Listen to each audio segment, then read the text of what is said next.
Hey, welcome to Integrative Preparedness. I am Steve Smith. I won't be able to look at you directly on this one because we're driving on the highway. It's Valentine's Day 2021, and we're driving. It's about 0 degrees. It's been snowing through the day, and so naturally we're driving down to Clinton, Missouri. It's about 60, 70 miles away to have our favorite pizza at Pizza Glen, because that's the kind of stuff we do. It's crazy fun. I call it because it's crazy and it's fun. But we love getting out and doing stuff like that.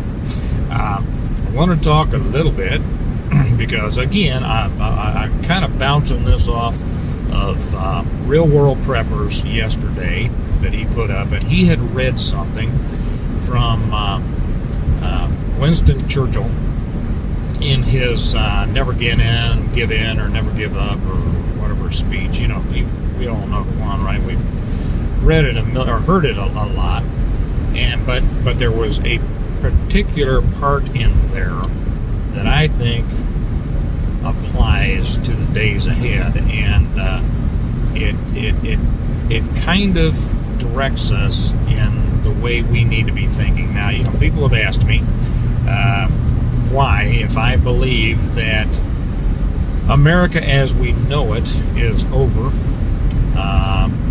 then why do we continue to try to oppose it? Why do we continue to fight? Why not just give up? Why not just, get out of it and such? And I've given my reasons on that. I say that, well, I don't think that America as a whole is ever going to go back.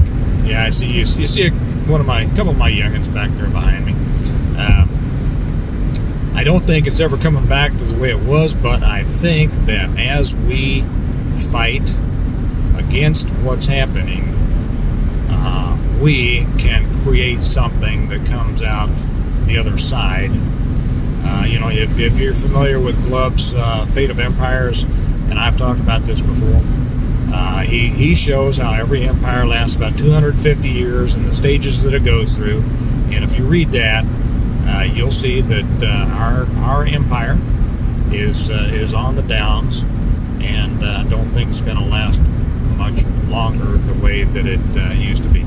Anyway, there was a certain section that RWP read that I thought was just exceptional. So RWP, I'm bouncing this one off of you too, and I had Kelly look it up, and because it's more lengthy than I remember, and it's so good, I think you all deserve to hear the words exactly as Churchill spoke them. So I'm going to ask Kelly here. I'll turn the camera on her. She says she didn't wash her hair today. Now she just I've asked her to read it so that you all can hear these words, and then I'm going to say a few things after that. All right, baby. Do not let us speak of darker days. Let us speak rather of sterner days. These are not dark days. These are great days. The greatest days our country has ever lived. And we must all thank God that we have been allowed, each of us according to our stations, to play a part in making these days memorable in the history of our race. Thank you. Now, you might think, that sounded great, right? These are great days. So that must have come from a time that England was doing very well. Well, it didn't. It came in 1941. It came when things were looking pretty shaky there, and as Prime Minister, he stood up and pulled the country together. And most people were thinking these are dark days.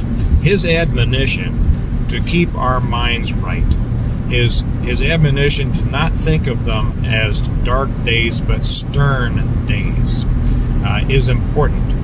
How you go into a situation, your mindset has so much to do with what you're going to do and how you're going to come out of it. We are entering days now that I feel are sterner days, and I wouldn't have thought of that term if Kelly hadn't read that part.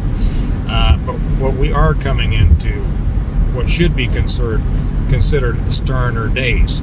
And that's probably one of the reasons that we got to this point, because we haven't been that stern for a long time in our country. You know, a lot of us remember our parents when we were being raised, they were stern.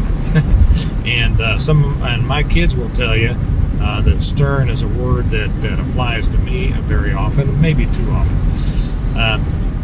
But we need to take things more seriously now. We need to be stern.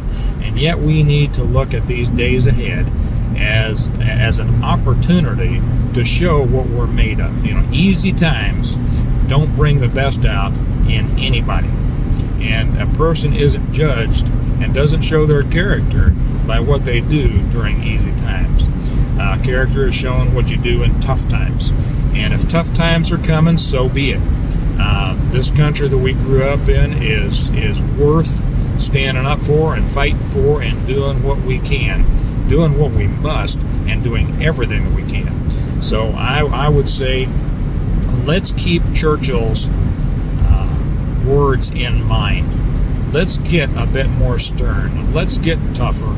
Let's understand the days that are coming can be the greatest days in our country's history if we're able to push back this onslaught that's coming at us from the left. It is communist, it is Marxist. If you don't believe that, if that seems a little too strong and scary, we will be talking more about, and that I encourage you to read a couple of books that I showed on a recent one, and that is The Naked Communist and Rules for Radicals by Saul Alinsky. This is what the left is trying to do.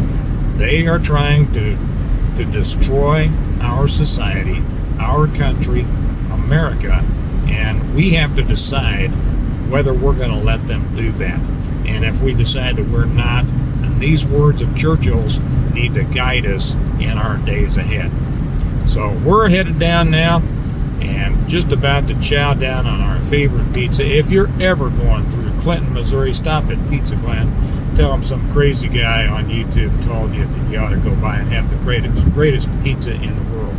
But let's remember, Churchill, these are not dark days, but sterner days, and they can be the greatest in our country's history. Okay? I will, would you like to say goodbye? Goodbye. Hey kids, you want to say goodbye? Bye. Bye.